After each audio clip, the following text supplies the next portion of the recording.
China's zero COVID policy is over and the virus is surging. This reversal of policy came very suddenly and people were not prepared for it. And we're seeing fairly chaotic responses with the very, very rapid spread of Omicron.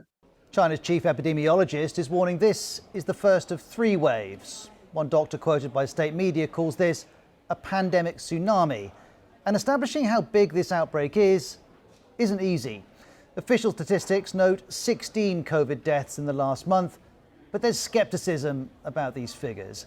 Today, China confirmed that only deaths caused by pneumonia and respiratory failure after contracting COVID would be classified as COVID deaths, even though COVID may contribute to many other deaths. Then, look at the far right of this chart. The number of confirmed cases is falling, but that's because mass testing in China stopped recently, which means no one's quite sure what's happening with the virus. Even the Chinese authorities admit that they don't know what the numbers are. The National Health Commission, which is China's top health body, has had to admit that there's been a breakdown in the testing and reporting systems across China.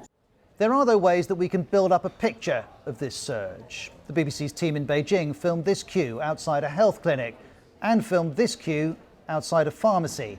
The sign says no cold and flu tablets, no thermometers and no testing kits. Social media is another potential source of information.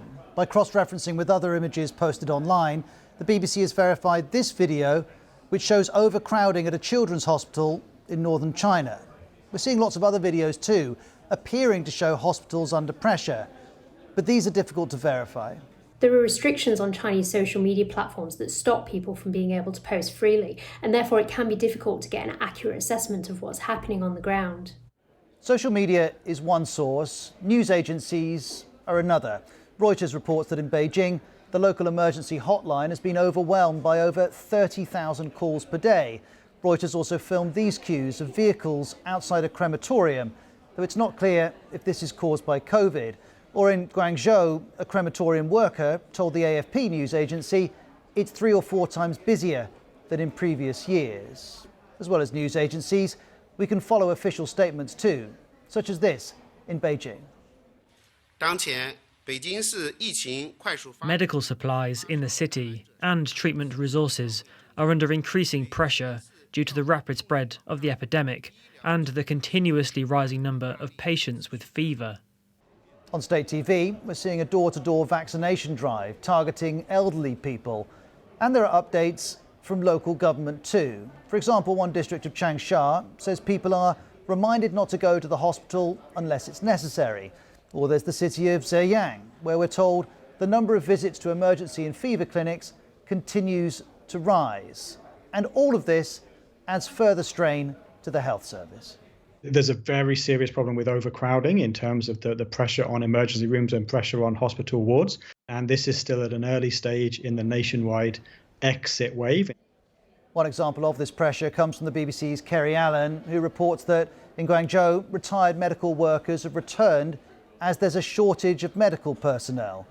And as the health service tries to cope, so do the people of China.